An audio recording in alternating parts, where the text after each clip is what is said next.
Channel S এর ডিজিটালে সবাইকে স্বাগতম। ৭০০ বছরের ঐতিহাসিক চণ্ডীদাস রজকিনীর প্রেমের কাহিনী এটা কোনো গল্প নয়। ঐতিহাসিক সেই প্রেমের কাহিনী কালের সাক্ষী হয়ে দাঁড়িয়েছে মাগুরা জেলার শালিকা উপজেলার দোপাখালী গ্রামে। আমি এখন অবস্থান করছি সেই চণ্ডীদাস এবং রজকিনীর সেই দোহায়।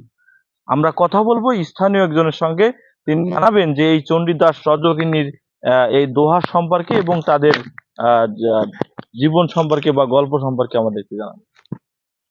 এদিক চণ্ডীদাস বর্ষি ফেলাইতো, আর এদিক রজকিনী আপনার এই কাপড় ধোয়া ফেলা করতো।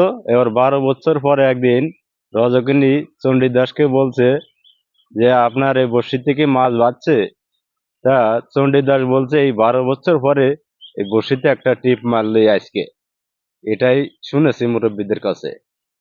আর এই দোয়ায় আল্লাহর একটা নিয়ামত, অশেষ রহমত। এই দোয়ায় কোনোদিন পানি শুকায় না, আর মাছও ছাড়া লাগে না।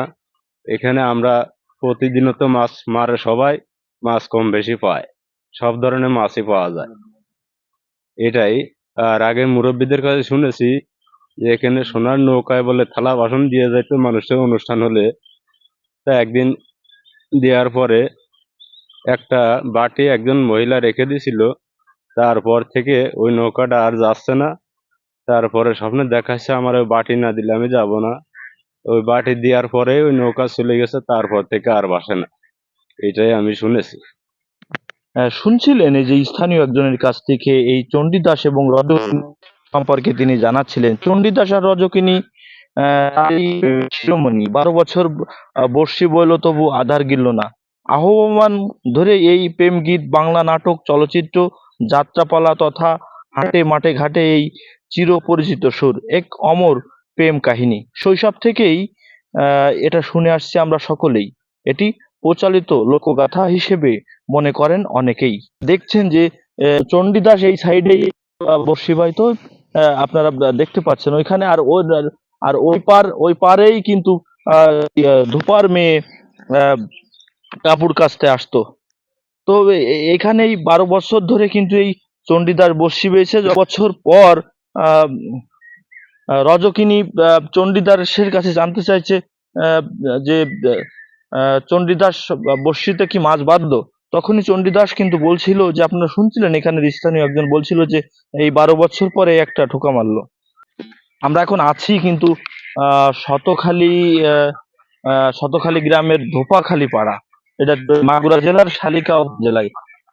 আমরা একটু আপনার কাছ থেকে জানতে চাই যে এই যে চণ্ডীদাস এবং রজকিনী এই প্রেম সম্পর্কে আপনি কতটুকু জানেন, একটু আমাদের জানাবেন। এই চণ্ডীদাসের বাড়ি উপারে আর রজকিনী বাড়ি ইপারে, এটাই শুনেছি। তবে তাদের এই এক সময় তাদের এই দুইজনের চোখাচোখি কিন্তু এক সময় প্রেমের সম্পর্ক হয়। তাদের এই প্রেম কিন্তু এই সমাজ মেনে নেয় না। নানা অপবাদে জর্জরিত হয়ে প্রেমিক প্রেমিকা একদিন সব ছেড়ে পালিয়ে যায় ভারতের বাঁকুড়া চাদনা গ্রামে। সেখানেও সুখ না মিললেও তারা বৃন্দাবন চলে যায় বলে অনেকেরই ধারণা। দর্শক, ৭০০ বছরের পুরনো ঐতিহ্যবাহী চণ্ডীদাস এবং রজকিনীর যে প্রেমের যে কাহিনী, এই কাহিনী একটি সত্য কাহিনী। সেটা হচ্ছে মাগুরা জেলার শালিখা উপজেলার শতখালী গ্রামের দোপাখালী পাড়ায়। এই দোপাখালী পাড়ার আশেপাশের স্থানীয় বা শালিকাবাসী তারা জানিয়েছেন যে এই যে চণ্ডীদাস এবং রজকিনীর প্রেমের যে এই ঘাট, এই ঘাটটিকে একটা ঘাটলা তৈরি এবং স্থানীয় একটি পিকনিক স্পট তৈরি করার এই রাষ্ট্র এবং প্রশাসনের কাছে তারা জোর দাবি জানিয়েছেন। এই ছিল চণ্ডীদাস এবং রজকিনীর ঘাট থেকে সর্বশেষ সংবাদ। Rajib, channel S, Magura.